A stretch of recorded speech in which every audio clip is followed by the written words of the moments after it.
how does it work? Yes. Well, I mean, who? these successful systems like Ithaca Hours and Berkshire's, because it's actually possible to set up, it's too easy in a way to set up an alternative monetary system. All you have to do is design a currency and then implement it. That's not where the real problems lie. I mean, as long as you've got a non-usurious monetary system and the people are issuing it, those are the two key factors, Okay. then you're probably on the right track. The real problem is in educating people about why it's not a good idea to use usurious money in the first place, Okay. and why they have to have control of the issue of the currency also. If you can't issue the currency as and when you need it, you're being restricted in the way that you can exchange your goods and services. You cannot exchange your goods and services freely.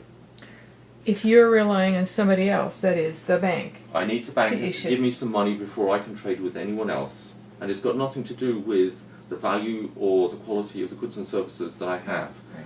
They literally end up controlling our economic futures. And they determine whether or not we can trade, which is ridiculous. It's insane. I mean, this is not economic democracy. That is the equivalent of an economic dictatorship. And here we are. People need to realize that they have other options. There are other ways of organizing ourselves and of exchanging our goods and services. Fourth Corner Exchange is one example. There are several other good ones. But setting one of these things up is a real challenge, because educating people about what's wrong with the mainstream monetary system and then talking to them about what the real options are and designing a healthy monetary system, those are real challenges. I can imagine, because we've all lived with this and know it is the only possibility. Right. And don't even know how it works. I mean, that the bigger picture, because it seemingly may not seem to affect us. I mean, it does, but we may not see that right up. We're so close to it that we don't understand how it does affect us. Right. And don't understand that there could be a different system that could work actually better.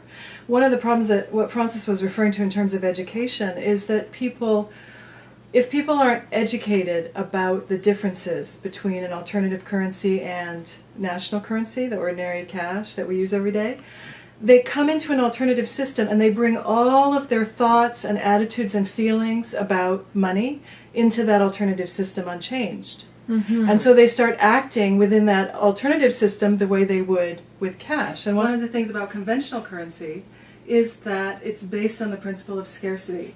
Yes. People are afraid, people feel they have to hang on to it, Yes. because we don't have control of how that currency is issued.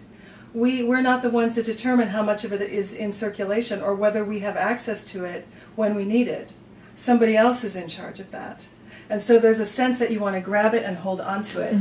And if you can profit with the little that you have or the amount that you have, then you want to do that. Yes. So it gets in the way of relationships. It gets in the way of building relationships, building community.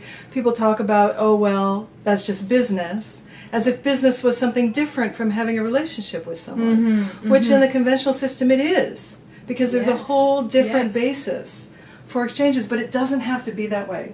It's possible to have a currency that actually facilitates relationships, that actually encourages and rewards community-oriented behavior. Can you paint me just a picture, an example, I mean, of standing in that new life, if you will, and standing in that other reality?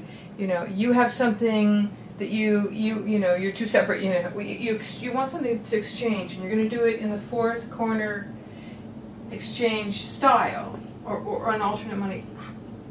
Can you I'm just trying to put some flesh on these bones, what you're talking about. One of the consistent pieces of feedback I get from people when they sign up with Fourth Corner and start trading is they're shocked at how supportive and cooperative and helpful people are. They're surprised, and it's a big difference from the way they're used to trading in the mainstream economy. They're like, why is everybody so friendly? Why is everybody wanting to help me so much? What happened to the competition? And so one of our tasks is to retrain people and say, well, in the mainstream economy, it's competition that runs the whole game.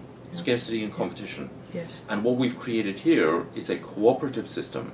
And so trust, goodwill, mutual help, wanting to create a community, it all happens here. And so there's a psychological switch that happens. Not everybody can actually make it, and some people, it takes them quite a while. They have to do several trades.